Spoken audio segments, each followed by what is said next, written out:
our time, how China's changing and changing the world.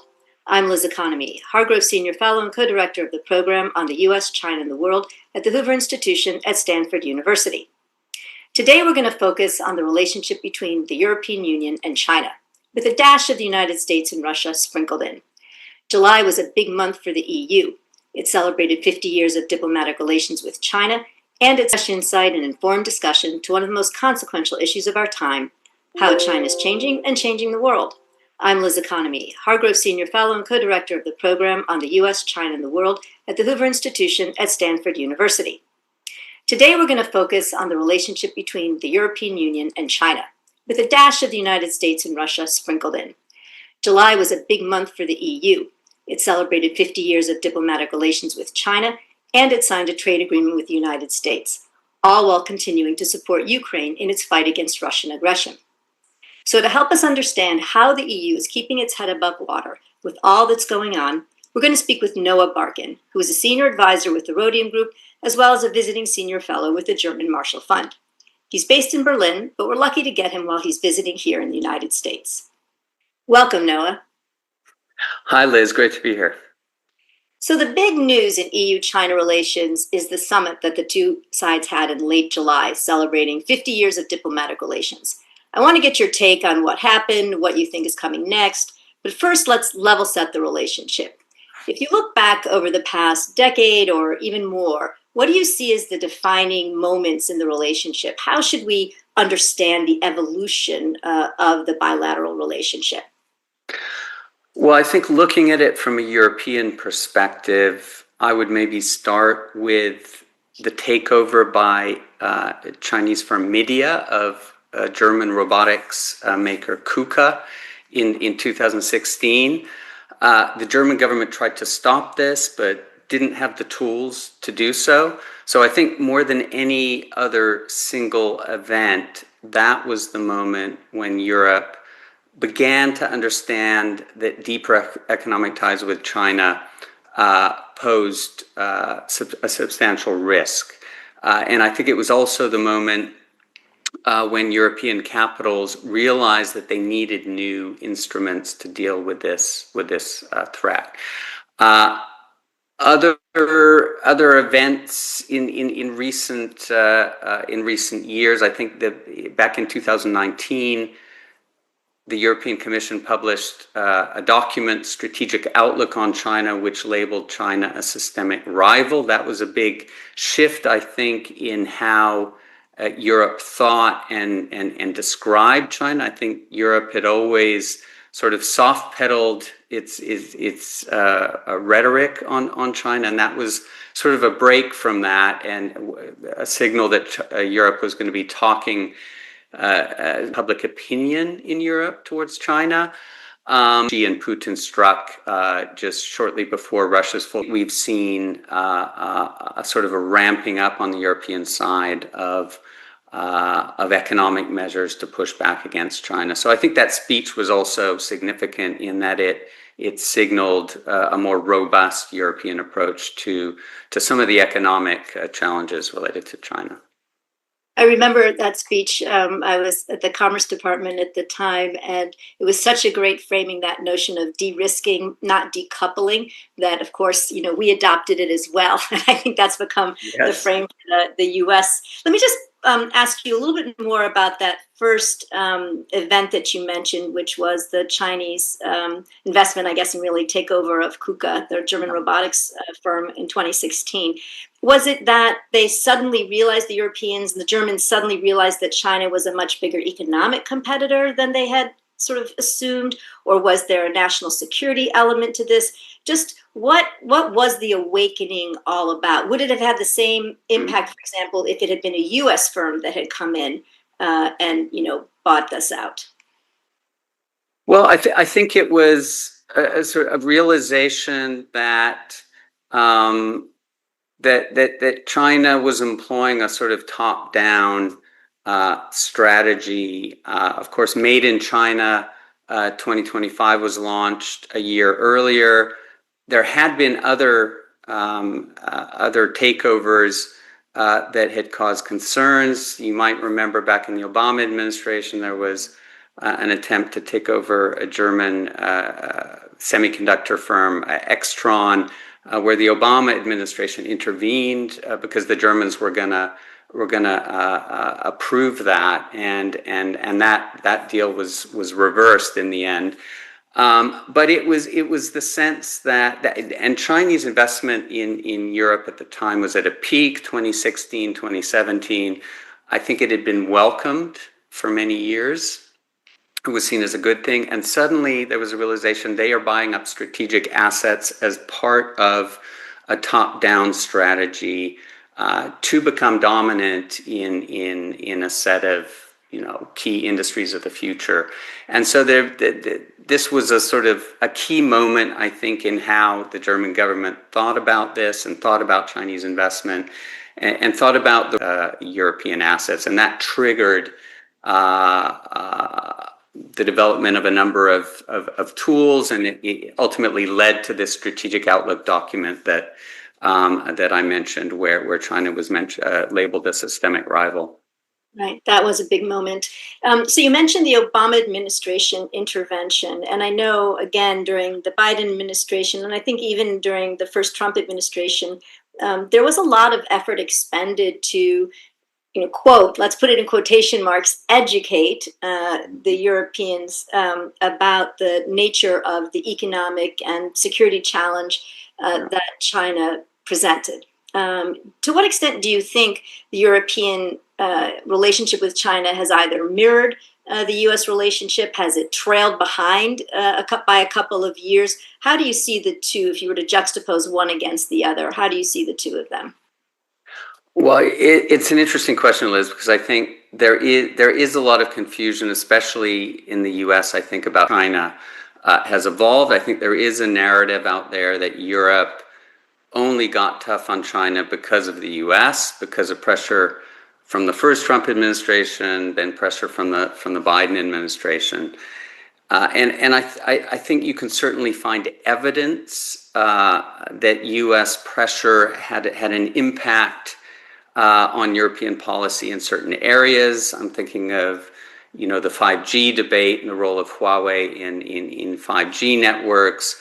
Obviously, on export controls, the restrictions on sales of chip-making equipment from the Netherlands, ASML, et cetera, to China, or the debate about outbound investment screening. These are areas clearly that were sort of, these themes were driven by Washington. But I think we do tend to play down Europe's agency in all of this. I think the EU has been very aggressive in developing its own tools, distinct from those in the EU. The EU has been very aggressive in developing its own tools, distinct from those in the US, to try to level the playing field with China.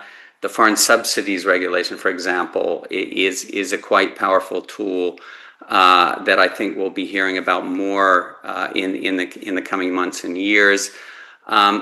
Europe moves slower than the US. 27 countries, they need time to get on the same page. It's more wedded, as you know, to tools that conform to WTO rules. It does not have the ability to decide from one day to the next with an executive order that 100% tariffs on China are going to be imposed. I would argue that Europe has at times been too slow. But I think there's also an argument that policy has been more coherent than that of the US at times. I think Europe's aim has been to slowly dial up the pressure on China, to give Beijing a chance to change its behavior. I think the US has probably decided, or at least the Biden administration decided that time had passed to give China a chance. But that said, I do think that we are going to see the EU take more aggressive. That time had passed to give China a chance. But that said, I do think that we are going to see the EU take more aggressive measures over the coming year, because I think its industry faces really an existential threat from China, and I think that's going to become more obvious in the months to come. Yeah, actually, I think that's a really important point about the care, in some ways, with which the European Union tries to think through its policy toward China and the tools that it uses. I really appreciated, for example, the nuance with which they approached their EV tariffs on China. Now, one could say that they, did it in a nuanced way by tracking all the subsidies, from the coal on to the actual manufacturing of the EVs. But in the end, they ended up with 35 or 40% tariffs, which probably not enough to keep a flood of Chinese EVs to come into the EU, as opposed to the US, where we just slapped on 100% tariff, and you can't find practically a Chinese EV on US streets. So I don't know which one is better, but I really do like sort of the intellectual seriousness with which Europe approaches how it tries to bring China more in. Council President Antonio Costa and European Commission President Ursula von der Leyen traveled to Beijing, for this summit. Before we talk about it, can you explain what President Ursula von der Leyen traveled to Beijing, for this summit? Before we talk about it, can you explain what the difference is in their jobs and whether or not the two of them are on the same page when it comes to China? I'm not sure many people really understand the nature of the EU and its various bodies. Yeah, it can get very confusing with all the different institutions in Brussels. But I think the easiest way to understand this is that the European Commission president is really the driver of EU policy. The Commission proposes new legislation. It is in control of trade policy, for example. The European Council president, on the other hand, Antonio Costa is in the position now, is there really to represent the interests of the 27 member states. He oversees the quarterly European Council meetings, so meetings of European leaders. And in an ideal world, these two positions, European Commission President, European Council President, work as a team. I think that was the case in the past with, for example, Jean-Claude Juncker, who was European Commission President before von der Leyen, and Donald Tusk, who was European Council President, now Prime Minister of Poland. It was definitely not the case in the last Commission. Von der Leyen and Charles Michel, who had the European Council role, couldn't stand each other on a personal level, and they were at odds on policy, including on China, where Michel favored a much softer line. So I think it's early days for von der Leyen and Costa, but by all accounts, they get along. Of course, Costa was a Portuguese prime minister before. He knew von der Leyen well when he came into the job, and I think the way they coordinated messaging at the summit in Beijing was quite that went quite well, I think. Okay, so I remember maybe 6 months ago there was a lot of anticipation about this summit. A sense that there was the opportunity to kind of give a little bit of a reset to the EU-China relationship, but maybe starting 2 months ago, that seemed to be less and less the case. The summit itself seemed to shrink in terms of its duration. I think it lost a day, correct me if I'm wrong, on the front end. What were the expectations of both sides coming, into this summit? What did they want? Did they think that anything was going to come? As Costa and von der Leyen were getting on the plane to go to Beijing, what was in their heads?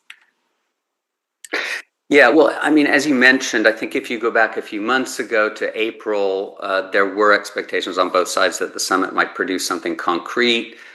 If not a trade truce, I think perhaps the beginnings of a sort of a pathway to a trade truce.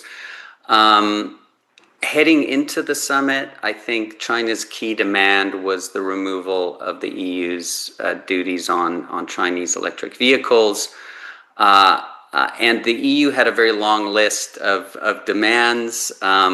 the removal of China's retaliatory measures on brandy, dairy, and pork, better market access, assurances that Chinese FDI in Europe would add value, would create jobs, assurances that Chinese overcapacities would not be flooding into Europe, and of course, a commitment from Beijing to prevent the export of dual-use goods to Russia. So this to send a message of EU-China unity, and I think, as in the past, the pictures of the leaders together can often be more important for China than for Europe. Europe was very reluctant to go to China and send images into the world of EU leaders talking with Xi and working together with the Chinese leadership, but without real deliverables. So in the end, I think neither side got what it wanted. I think there were two main reasons for that. First, China emerged from the trade spat with the US emboldened to a certain extent. I think back in April, they were quite eager to work with Europe when they were under intense pressure, intense trade pressure from the US. Tariffs, of course, were as high as 145% on the US side. But after the Geneva meeting, the London meeting, I think they felt they had stared down the US and emerged intact, if not with the upper hand. So there was less incentive to make concessions to Europe. I think second, and this is related to the first issue, was the havoc that was wreaked by China's rare earth controls in Europe, not only in Europe, but this also had a big impact in Europe. And this sort of poisoned the well, I think, in the months leading up to the summit. And it was another reason why Beijing really in a mood to compromise. It had Europe and other countries in a bit of a vice, and Europe was furious about these controls, which of course Europe was to a certain extent collateral damage because they were aimed primarily at the U.S. But in their conversations with their Chinese counterparts, it was clear that China was not a complete accident, and China was demanding other things from Europe in the run-up to the summit in exchange for loosening the rare earth controls. So that really poisoned the well, and it left both sides. There was a bit of an escalatory dynamic in the run-up to the summit. In the end, the summit was almost like a carbon copy of the summit, the last summit in December 2023, a standoff with no real deliverables. There was a joint statement on climate, which was fairly empty. There was a pledge to ramp up dialogue on export controls, code for the rare earth issue. But I don't think anybody expects that to produce anything concrete. I think most significantly, there was no indication that the EU and China are making any progress towards resolving their trade dispute over EV tariffs. I think that's here to stay. And the term that sort of came, will remain in our memories after this summit was inflection point. Von der Leyen said that the relationship was at an inflection point, and I think that heralds a tougher EU line in the months and years ahead. Yeah, she's very good for coming up with the phrases of the time, I guess. You and I have been at some of the same conferences with, Americans and Europeans and Chinese over the past 6 months. And, one of the things that has surprised me, I have to say, in a positive way, has been despite the sort of, challenge that President Trump poses to Europe and sort of the chaotic nature of policymaking here. I think I think maybe both of us would agree that the Chinese saw an opportunity, in that to try to wean Europeans away from the United States because of that. But that's not what has happened. And I'm wondering if you have a sense for, how the Europeans are thinking about, their space in between the US and China, why, in fact, China hasn't been that full in bringing the Europeans along, because certainly the Trump administration has, not been kind to Europe. Yeah. I mean, I did think a few months ago that Trump had the potential to push Europe and China together.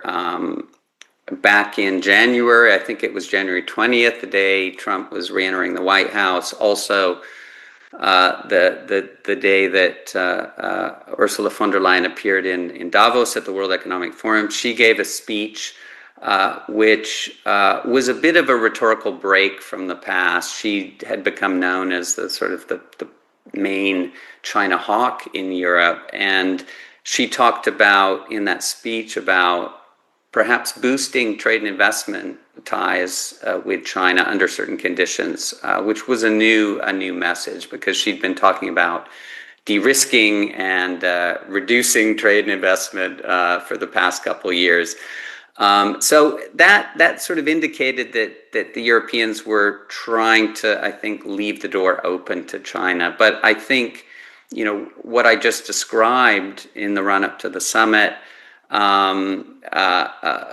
sort of China being unwilling to make any substantive move towards Europe.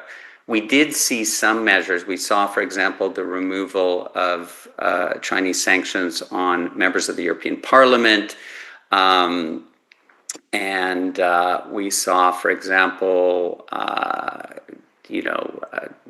I think the head of MERIX, Mikko Huotari, just was in China a few weeks ago. He was also under sanctions. So China is signaling that it is taking some symbolic steps to reach out to Europe. But on the issues that Europe really cares about, which is, the trade relationship and China's support for Russia, it hasn't moved at all. And I think often in Europe, maybe in the West, we tend to think, oh, China has a brilliant opportunity here to drive a wedge between the U.S. and Europe and reach out to Europe. But I'm not sure in Beijing they're thinking about this in the same way. I think they have a huge amount of leverage with Europe, and they don't need to make concessions, and they can sit back and watch Trump drive a wedge between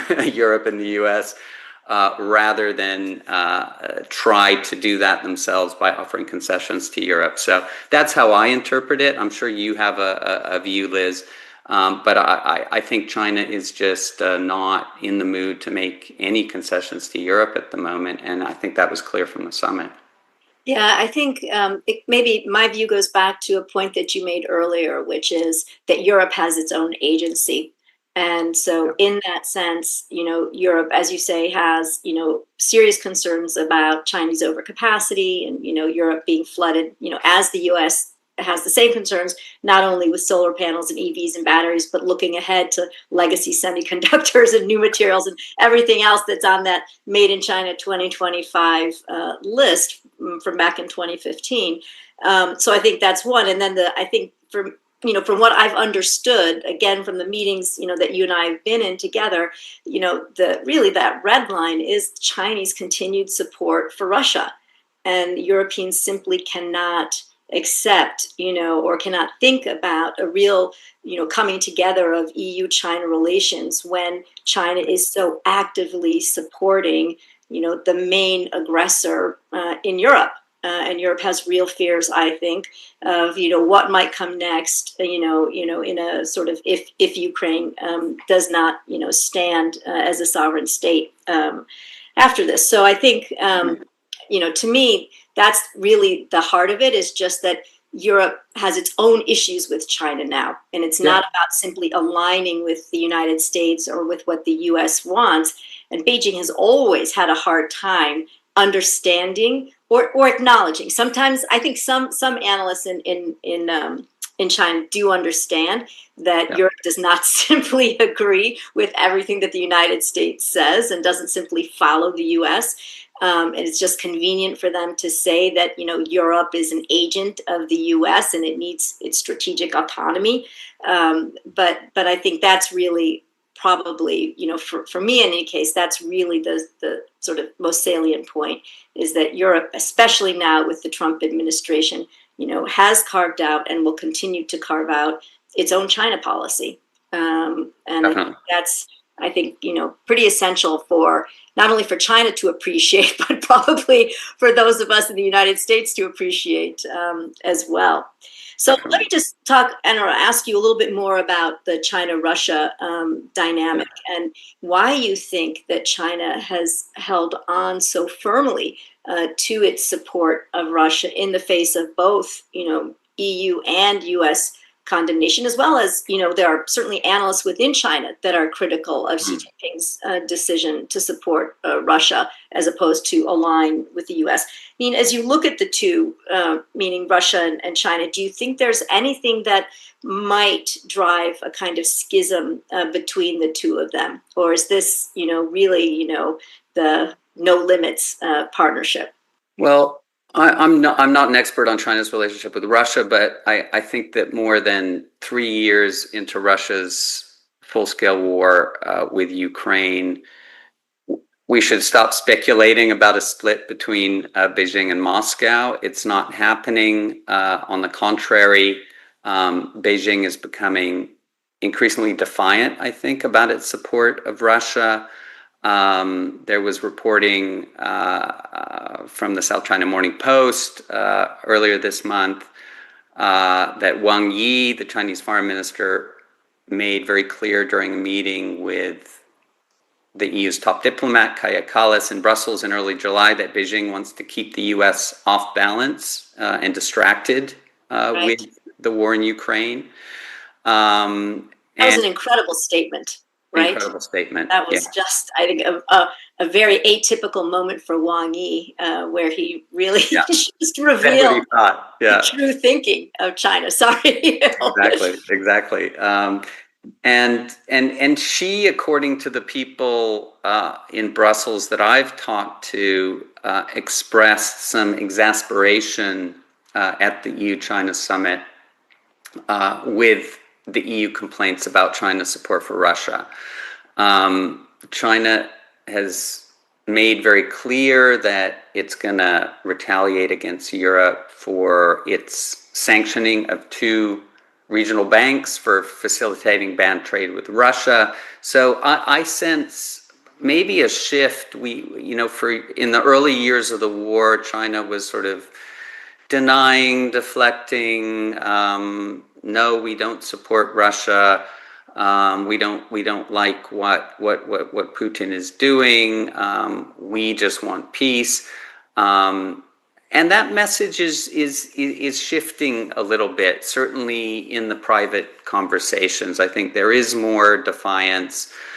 So from a European point of view, I don't think this is heading in a better direction. Can one come up with scenarios in which were Putin to move into NATO territory, how would China react to that?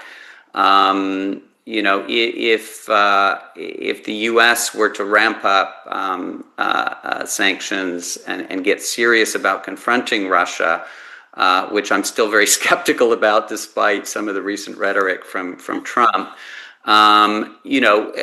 Could that weaken Russia, and could that? I think China doesn't want Russia to fail, but my sense is that we should not be counting on some sort of split between China and Russia anytime soon. China clearly has a strategic interest in supporting Russia, working with Russia, and distracting, I think, Europe and the U.S. from focusing on China, which is perhaps the bigger long-term challenge.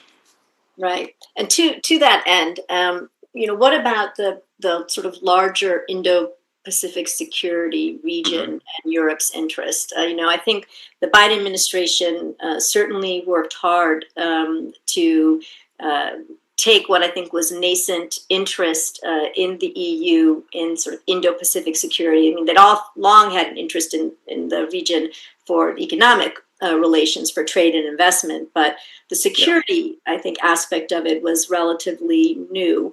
How is the EU looking at the Indo-Pacific today? Do you sense that sort of given continued Chinese military aggression, in the South China Sea, Taiwan, Japan, that the EU is becoming sort of more interested in becoming more engaged? Or is it sort of like we've got enough going on now with Ukraine and Russia, and we can't afford to have our attention diverted here to be thinking about enhancing our role in Indo-Pacific security? Yeah, I do think that Europe has a lot on its plate at the moment. At the same time, I think that we have seen over the past few years a greater acknowledgement that that the Indo-Pacific is a vital interest for Europe. So we've seen Germany last year sending a frigate through the Taiwan Strait, the first time in over 20 years. I think the Dutch did the same earlier in the year. So these are really symbolic steps. Of course, France is the only EU country that plays a real security role in the Indo-Pacific because of its overseas territories there. So I think it will remain a priority. I think one thing beyond the security realm is that we've seen a ramping up of engagement in the Indo-Pacific at the diplomatic level. In Germany, for example, Asia was China. For many years. I think Angela Merkel went to Japan 2 or 3 times in her 16 years. Maybe I'm getting that wrong, but it's a very small number. Whereas she was in China at least a dozen times. That has shifted, and we're seeing more European leaders travel to Japan, travel to Korea, travel to India, travel to Southeast Asia. So I think the engagement is increasing. I am a bit skeptical about whether Europe can play any sort of major role beyond a symbolic role in the Indo-Pacific. I think it should continue to do this, and we've had debates, I think, at some of the recent conferences we've been at about this, because the message coming from the Trump administration, at least certain figures, Elbridge Colby, people like that, is very much Europe should focus on its home front and not get involved in the Indo-Pacific. I think it's important that Europe does remain engaged, even if its security role in the region is likely to be certainly a lot more limited than the United States. Yeah, I think many people in the U.S. In previous administrations, including in Trump 1, would agree, despite what Bridge has to say, that having a greater degree of European security engagement in the Indo-Pacific is, frankly, all upside from the perspective of the U.S. And I think for the countries in the region as well. So, Bridges' comment, I think, has been interpreted many ways. I think the most generous interpretation is simply that, in fact, Europe, for the moment, because it does have, a war right, in its home to address, should focus on that for now. But yes, so without a further explanation from Bridge, we are left to just try to figure out what he might have meant. But I can kind of take from the response of certain people who were in the meeting that they were very taken aback at the time by his remarks. Let me ask you another question about the EU, and obviously you mentioned 27 member states, and they don't all have the same approach to China, right? Yeah. different, is you've been sitting in Germany now for a number of years, and German has traditionally been certainly at the forefront of the economic relationship and an advocate for a strong, EU-China relationship. You mentioned Angela Merkel and her intense, interest and leadership, really, I think, within the EU on the economic front, driving for the comprehensive agreement on investment a number of years ago. What do you see as sort of the range of views among the member states today? Are we talking about a fairly narrow band, or are we 180 degrees apart from Hungary to a Lithuania? Yeah. Well, I mean, I think you have, you could call them maybe opportunists in a country like Hungary. Increasingly, Spain, I would say, falls into this camp, willing to sort of compromise on policies whether it's sort of electric vehicle duties or something else in order to ensure that Chinese companies make investments in Spain. But my sense is that maybe we play up the role of a country like Hungary a bit too much. I think there is a growing consensus among the big states, Germany, France, the Netherlands, that China poses a growing threat, both economically and from a security perspective. I think if these countries are on the same wavelength, then I am less worried about countries on the sort of dovish fringe undermining EU policy as a whole. I think in recent years, and you touched on this, the biggest problem child when it comes to EU unity on China has not been Hungary, it's been Germany. Under Olaf Scholz, the past 3 years, we saw Germany moving against the European consensus, whether it was on EV duties, whether it was on 5G policy, whether it was on approving the Costco, the Chinese shipping giant, taking a stake in the Hamburg port. But we do have a new government in Germany, and that could produce some changes.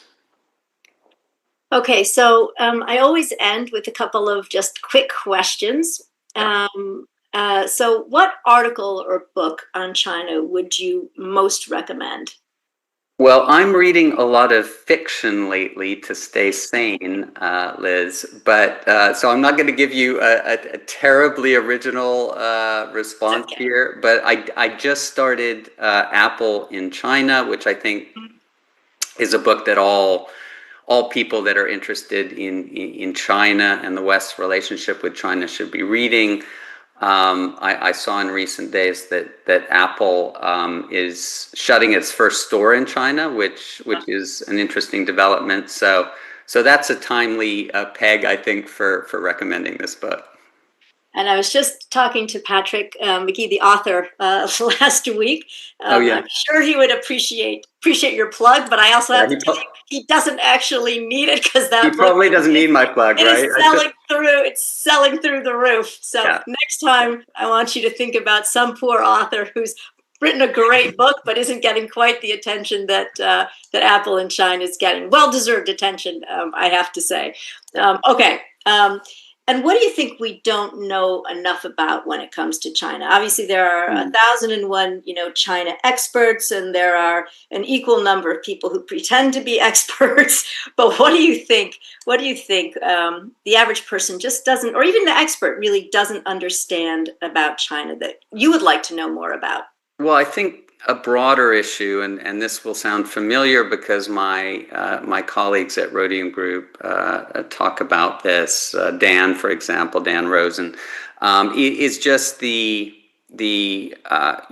economic trustworthy economic data from China. Now, this is not something that is gonna excite the layman on the street, but I think. We have seen Chinese economic data become more and more murky, and we've seen certain data not being published anymore and all that. So I think we still have struggle to understand what is really going on in the Chinese economy, and that is such a big question, not just for China but for the globe because of China's importance. So I would say that is something that we all need to understand much better. I think that's an excellent point, because it also underpins so much of how we understand China and the challenge that it poses, right? It's one thing if China's economy is struggling. It's another if it's booming. It's another if it's half and half, and just having a sense for, where its economy is at and what that means for its sort of foreign policy ambitions, its ability to realize, all of the different strategic objectives that Xi Jinping has set out, I think is maybe at the heart of what we need to know better. Okay, the last question. What do you think the EU should be doing differently in its approach to China? You've talked about a pretty significant evolution in policy over the past 9 to 10 years, beginning in 2016. Does the EU have it about right now, or is there something more that you think it should be doing? The EU has been moving in the right direction. I don't think anybody would call the EU naive about China anymore. I think largely thanks to Ursula von der Leyen and the European Commission, we've seen over the past couple years a real ramping up of economic responses to China, development of new tools, the use of these tools.